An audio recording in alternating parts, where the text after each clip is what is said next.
You know, I was thinking about something this morning. A lot of people say they want to improve their English. They say it with so much excitement. This year, I'll be fluent.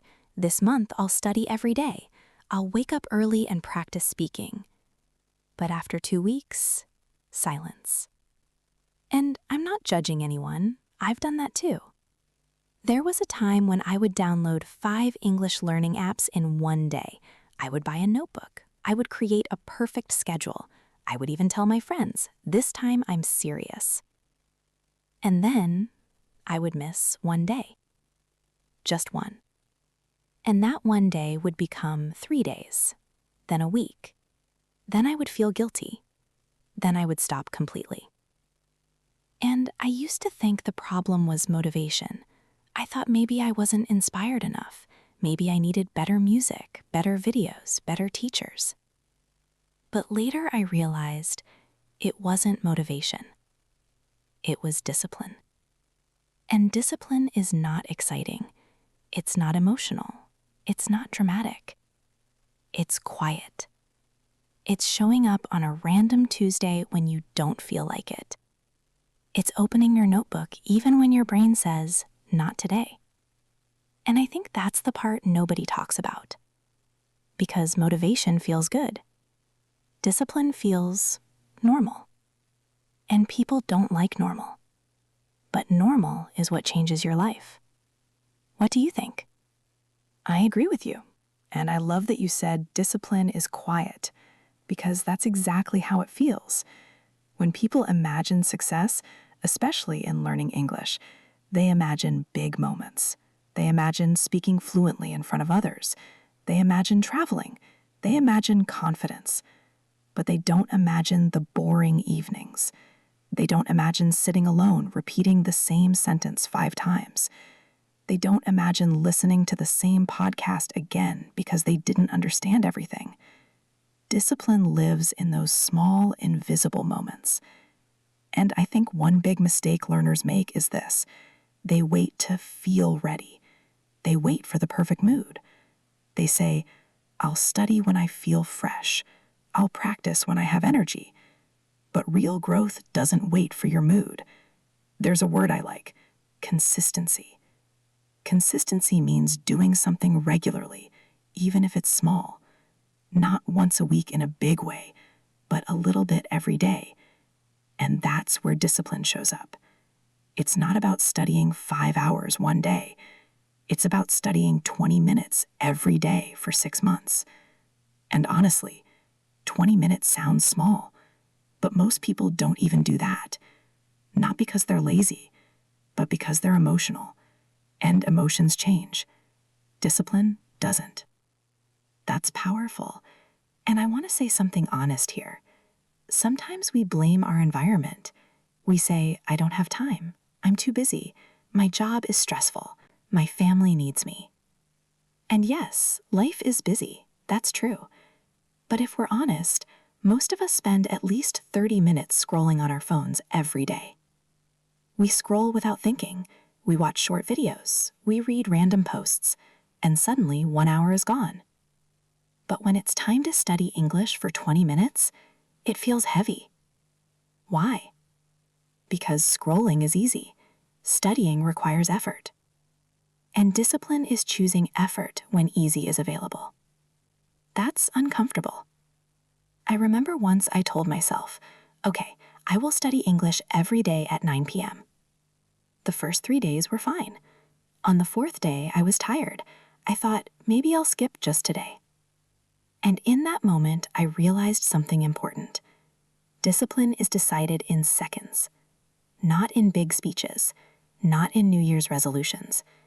It's decided in that tiny moment when you choose comfort or growth. And most people don't lose because they're incapable. They lose in those small seconds. Yes, that small decision is everything. And I want to add something. People think discipline means being strict or harsh with yourself, like being a military commander. But I don't think that's healthy. Discipline is not punishment. It's respect. When you say, I will study English for 20 minutes, and then you actually do it, you build trust with yourself. And trust is powerful because many learners secretly don't trust themselves anymore. They've broken promises to themselves so many times that when they say, "I'll start tomorrow," even they don't believe it. That's dangerous because once you stop believing your own words, progress becomes very difficult. So maybe discipline is not about being perfect. Maybe it's about rebuilding trust. Small promises kept daily. Even if it's just listening to 5 minutes of English, even if it's just reading one page. And here's another word I think is important: momentum. Momentum means building speed or progress little by little so it becomes easier to continue. At the beginning, everything feels heavy, but after 30 days of consistency, it feels strange not to study. That's momentum, and discipline creates momentum. That's true. And I think people underestimate how powerful identity is. When you repeat something daily, you start seeing yourself differently. If you study English every day, even for 15 minutes, after a few months, you don't just say, "I'm learning English." You say, "I'm someone who practices daily." That shift is huge because once something becomes part of your identity, it's easier to continue. For example, someone who says, "I'm trying to exercise," is different from someone who says, "I'm a person who works out." The second person has discipline connected to identity. So maybe the goal is not, "I want to be fluent." Maybe the goal is, "I want to become someone who shows up daily." Fluency will come later, but identity comes first. And the beautiful thing about discipline in English learning is this: you don't need permission. You don't need money. You don't need perfect grammar. You just need decision and repetition. Every day. Quietly, without drama. And I think that's where many learners feel frustrated because progress in English is slow. You don't wake up one day fluent. You wake up slightly better. And that slightly feels invisible. But when you add slightly better for 200 days, it becomes transformation. The problem is, people want transformation without repetition. But repetition is the price. And here's something comforting. You don't need to feel confident to be disciplined. Discipline actually comes after discipline. People think it's the opposite. They think, once I feel confident, I'll speak. No, you speak first, even badly, and then confidence grows. You study first, even tired, and then discipline strengthens. And maybe that's the message of today's episode of English Unlocked. Stop waiting to feel ready. Just begin. Messy, imperfect, but consistent. I like that. And maybe we can leave listeners with a simple thought before we move deeper into this topic. If you only studied English 15 minutes every single day, no excuses, where would you be in 1 year? Not perfect, but different. Stronger, more confident, more capable. Discipline is not dramatic. It's daily. And maybe that's enough. I think this is the part where most learners struggle, and they don't talk about it honestly. The beginning is exciting. You start something new, you feel fresh, you feel motivated, you imagine a better version of yourself. But after a few weeks, something changes. The excitement fades, the progress feels slow, and then your brain starts negotiating with you. It says, maybe tomorrow. Maybe you need a better plan. Maybe this method isn't working. And suddenly, instead of practicing English, you are planning to practice English. And planning feels productive, but it's not the same as doing. I've been there. I used to redesign my study schedule every week. I had color-coded timetables, I watched videos about how to learn faster, but when it was time to actually sit down and listen, or speak, or repeat sentences, I felt resistance. That resistance is uncomfortable. It's not dramatic, it's subtle. It's just a small internal push that says, this is effort. And most people don't realize that discipline is simply the ability to move through that small resistance without making it a big emotional story. Because the truth is, the resistance never fully disappears. Even advanced learners feel it. Even successful people feel it. The difference is, They don't treat resistance as a stop sign. They treat it as normal. Yes, and I think that's such an important distinction. Resistance is normal. It doesn't mean you're lazy. It doesn't mean you're not talented. It doesn't mean English is too difficult for you. It just means your brain prefers comfort. Our brains are designed to save energy. Learning a language requires focus, repetition, and sometimes embarrassment. Your brain sees that as effort, so it suggests easier alternatives: scrolling, watching random videos, chatting in your native language. And here's where many learners misunderstand something. They think successful people don't struggle with discipline. They imagine that disciplined learners wake up excited every day to practice grammar. That's not true. The difference is, disciplined people don't argue with themselves for 30 minutes before starting. They shorten the negotiation. Instead of thinking, should I study or not, they simply begin, even if it's 5 minutes. And 5 minutes often turns into 20. There's a word that explains this well: hesitation. Hesitation means pausing because of doubt or uncertainty. The longer you hesitate, the harder it becomes to act. So one powerful habit is reducing hesitation. Decide quickly, start small. Don't give your brain too much time to create excuses. That's very real. And I want to talk about something that many learners feel but don't say: burnout. Sometimes people start too intensely. They study 2 hours a day in the first week. They wake up at 5 a.m. They push themselves hard. And for a short time, it feels productive.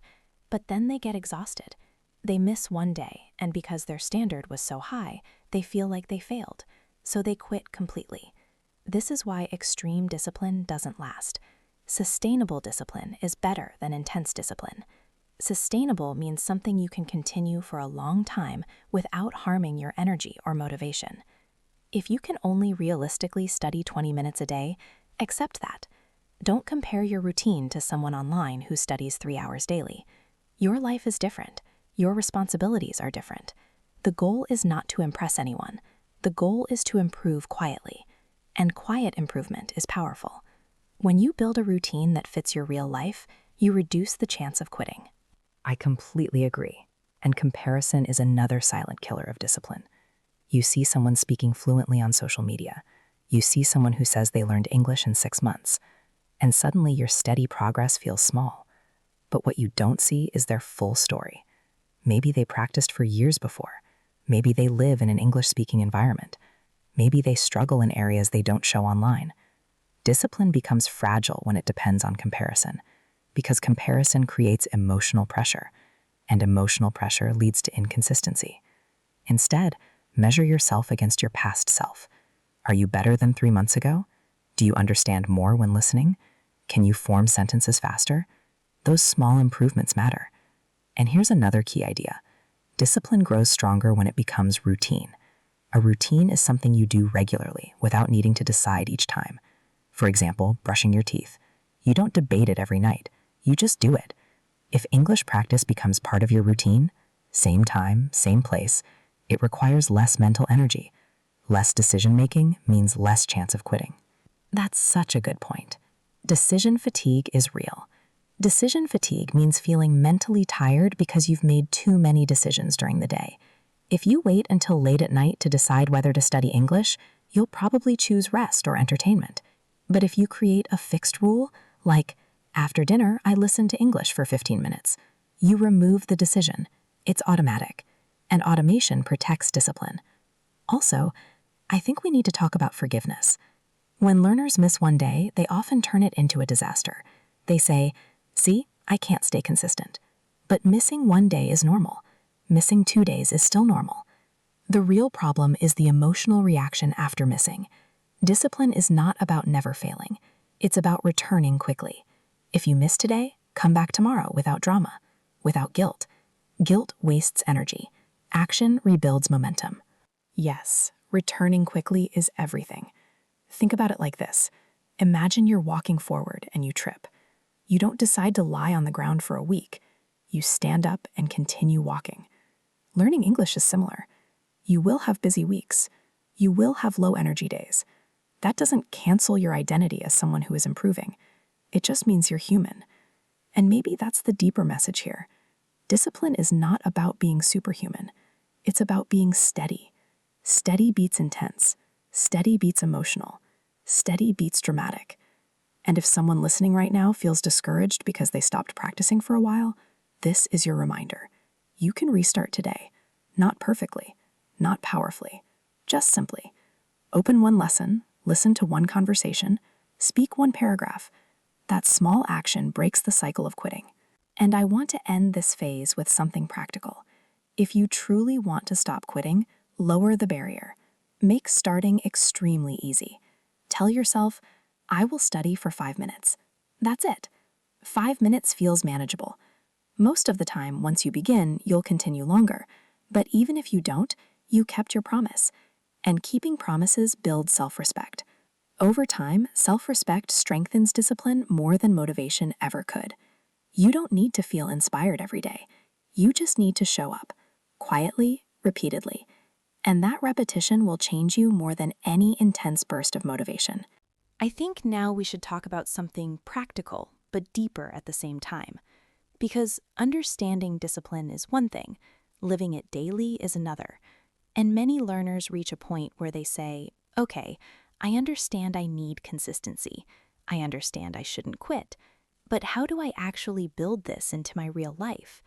And I think the answer is simpler than people expect. You don't build discipline by changing your whole life overnight. You build it by adjusting small parts of your current routine. For example, instead of saying, from tomorrow I will wake up at 5 a.m. and study 1 hour, you attach English to something you already do. Maybe you drink coffee every morning. Fine. While drinking coffee, listen to 10 minutes of English. Maybe you commute to work. Use that time for listening practice. The goal is integration, not addition. When you try to add something completely new and big, your brain resists. But when you integrate English into your existing habits, it feels natural. And natural habits last longer than forced ones. Discipline grows best in realistic environments, not ideal ones. And that's something many learners ignore. They build a perfect future schedule instead of working with their current reality. That's so true. And I want to build on that idea of reality. Many people fail not because they lack ability, but because their expectations are unrealistic. They expect fast fluency. They expect smooth speaking after a few months. But language learning is layered. It develops step by step, and sometimes progress feels invisible. That's when discipline becomes emotional, because when results are slow, your feelings become unstable. You start questioning your effort. You start wondering if it's worth it. And this is where patience becomes connected to discipline. Patience means accepting slow progress without frustration. It doesn't mean you don't care. It means you understand growth takes time. Think about how children learn their first language. They repeat words for years before speaking clearly. Yet adults expect perfection in months. Discipline includes patience. It includes trusting the process, even when the results aren't dramatic. Yes, trusting the process is important. And I want to introduce a word here that fits perfectly. Delayed gratification. Delayed gratification means choosing a reward later instead of immediate pleasure now. For example, instead of watching random videos tonight, you practice English knowing the reward will come months later when you speak confidently. Our modern world makes delayed gratification difficult. Everything is instant. Instant messages, instant entertainment, instant answers. But language learning is not instant. It's slow construction, brick by brick. If you can train yourself to feel satisfied by small daily effort instead of quick entertainment, your discipline becomes strong. And that shift doesn't happen automatically. You train it. Every time you choose practice over distraction, you strengthen that muscle. I love that you use the word muscle, because discipline really behaves like one. At first, it feels weak. If you try to lift something heavy immediately, you fail. But if you start small and repeat consistently, it grows. The same happens with English learning. Maybe at first you can only focus for 10 minutes. That's okay. Protect those 10 minutes. Don't judge them. Over time, your focus increases naturally. Another important part of discipline is environment design. Instead of relying only on willpower, change your surroundings. Keep your English notebook visible. Subscribe to English channels. Follow content that exposes you to the language daily. If your environment reminds you gently, you don't need extreme motivation. And here's a small mindset shift that helps. Instead of asking, do I feel like studying? Ask, what kind of person do I want to become? That question moves you from emotion to identity, and identity is more stable than mood. That identity question changes everything. Because when discipline connects to who you are becoming, not just what you're doing, it becomes meaningful. You're not just memorizing vocabulary, you're becoming someone who can communicate globally. You're not just listening to podcasts, you're building confidence. And confidence is built through repetition. There's another word I want to briefly explain: resilience. Resilience means the ability to recover quickly from difficulties.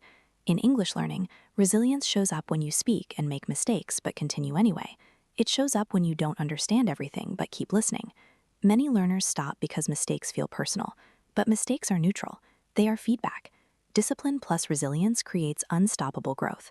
If you can continue despite embarrassment or slow progress, nothing can block you long term. Exactly. And I think fear plays a role here too. Some learners avoid speaking because they're afraid of sounding wrong. They wait until they feel ready. But readiness is created by action, not waiting. The more you speak, the more natural it becomes. And yes, at the beginning it feels uncomfortable, but discomfort is not danger, it's growth. Discipline helps you act even when discomfort appears, and over time, the discomfort reduces. Another practical strategy is tracking your effort, not just results. Instead of measuring fluency, measure consistency. Did you practice today? Yes or no? That's it. Simple tracking builds awareness. Awareness strengthens discipline. When you see a chain of consistent days, you don't want to break it. And even if you do, you restart quickly. That's powerful because it shifts focus from outcome to behavior. You can't control how fast fluency comes, but you can control showing up today. And when you simplify your goal to showing up, discipline feels lighter. It feels manageable. Also, I think it's important to remove the idea that discipline must feel serious all the time. You can enjoy the process, watch interesting interviews, listen to topics you like, talk about hobbies in English. Discipline doesn't mean suffering. It means commitment, and commitment can be enjoyable. When English becomes part of your lifestyle instead of a temporary project, you stop asking, when will I finish? You just continue. And that continuation creates transformation quietly. And maybe that's the deeper message of this phase. Discipline isn't a dramatic personality trait. It's a series of small decisions repeated daily. It's adjusting your expectations. It's forgiving yourself quickly. It's choosing long-term growth over short-term comfort. And if someone listening feels behind or inconsistent, remember this: you are never too late to build discipline. It doesn't require talent. It requires repetition. Start where you are. Use what you have. Keep it realistic. And most importantly, keep it steady. Because steady effort, even when invisible, always compounds over time. I think this is the part where everything becomes very personal, because discipline is not really about English. English is just the vehicle. Discipline is about who you become while learning. And if we're honest, most people don't quit because English is too difficult. They quit because they get tired of starting over. That feeling of restarting again and again is frustrating. You promise yourself you'll be consistent. You do well for a few weeks, then life gets busy. You stop, then you feel disappointed in yourself. And disappointment is heavy. It makes you question your ability. But what if discipline isn't about never stopping? What if it's about never identifying as someone who quits? There's a difference. If you stop for a week but still believe, I am someone who learns, I am someone improving, then restarting feels natural. But if you say, I'm not disciplined, I always fail, then stopping becomes permanent. The story you tell yourself matters. And many learners have created a negative identity without realizing it. They say things like, I'm bad at languages, or I don't have talent. But talent is overrated. Consistency beats talent every time. And consistency is built by daily return, not daily perfection. When you change your identity from trying to learn English to I am a learner, everything shifts. Because learners learn. It's what they do, not occasionally, but repeatedly. That identity shift is powerful. And I want to talk about something very real: doubt. Doubt appears in every long journey. After months of practice, you might still struggle to speak smoothly. You might still translate in your head, and your mind whispers, maybe this isn't working. That whisper is dangerous, not because it's true, but because it's persuasive. Doubt makes slow progress look like no progress, but slow progress is still progress. Think about physical training. You don't see muscle growth every day, but if you train consistently for a year, the difference is obvious. Language works the same way. The change is gradual, almost invisible in short periods. That's why discipline requires trust. Trust that small daily actions are accumulating. Trust that repetition is building something beneath the surface. And here's another important word: compound. When something compounds, it grows bigger over time because small amounts keep adding up. Your daily 15 minutes compound. Your repeated listening compounds. Your small speaking attempts compound. One day you suddenly realize you understand more. You respond faster. And it feels surprising. But it wasn't sudden. It was compounded effort. Yes, compounded effort is invisible at first, and that invisibility is where most people lose patience. They want visible proof quickly, but discipline asks you to continue even without applause, even without immediate results. And I think that's why discipline builds confidence differently than motivation. Motivation is emotional, it comes and goes, but discipline builds evidence.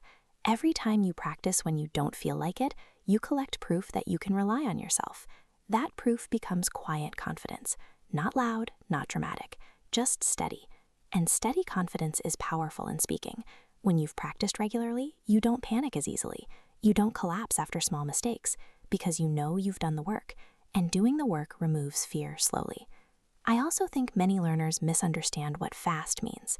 They search for learn English fast, but fast doesn't mean intense for 2 weeks. Fast actually means consistent for a long time without quitting. That's real speed, because stopping and restarting wastes more time than steady daily practice ever will. That's such an important point. Stopping and restarting resets your momentum, and momentum is fragile at the beginning. But once it's strong, it carries you forward with less effort. The goal of discipline is not to feel heavy forever. It's to reach a point where practice feels normal, where skipping feels strange. And that transformation happens gradually. You don't wake up suddenly disciplined. You slowly become that person through repetition. And I want to address something many listeners might feel. What if I've already wasted years? Maybe you studied before and quit. Maybe you started courses and never finished. That doesn't mean you failed. It means you were experimenting. Now you know what doesn't work for you. That awareness is valuable. Discipline becomes stronger when it's informed by experience. Instead of feeling regret, use your past attempts as data. Adjust your approach. Simplify your goals. Focus on daily action instead of dramatic transformation. The past doesn't control your consistency unless you let it. And there's another mindset shift that helps deeply. Stop focusing on the finish line. Fluency is not a final destination where everything becomes perfect. Even fluent speakers keep learning new expressions. Language is dynamic, it evolves. So if you treat fluency like a finish line, you'll always feel incomplete. Instead, treat English as a long-term companion, something that grows with you. When you remove the pressure of arriving, discipline feels lighter. You're not rushing anymore. You're building, and building takes time. Think about construction. A strong building requires a solid foundation. Grammar basics, listening exposure, pronunciation practice, these are your foundation. If you rush them, cracks appear later. But if you patiently reinforce them, your confidence becomes stable. Discipline is reinforcing the foundation even when it's repetitive, especially when it's repetitive. Repetition is often misunderstood. People think repetition is boring, but repetition creates familiarity. Familiarity creates speed, and speed creates confidence. When you hear the same structures again and again, your brain stops treating them as new information. They become automatic. That automatic response is what people call fluency. It's not magic, it's repeated exposure. And discipline ensures that exposure happens consistently.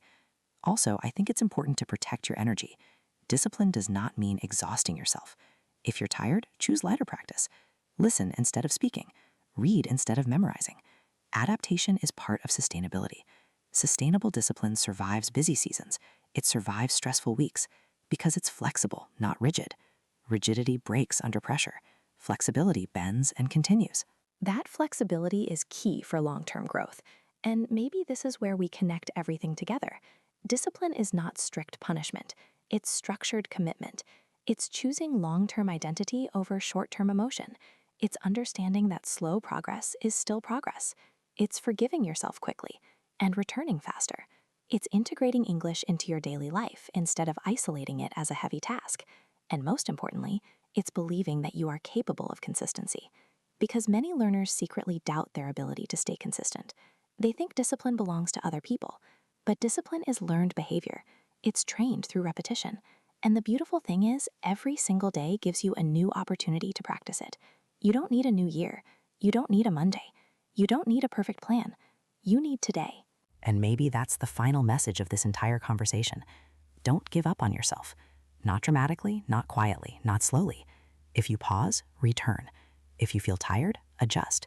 If you doubt, remind yourself of your effort. You are not behind. You are building. English is not judging you. It's waiting for your consistency. And consistency is completely within your control. Even 10 minutes today matters. Even one repeated sentence matters. Over months, those small actions will reshape your ability. One day you'll speak and realize the words are flowing more naturally.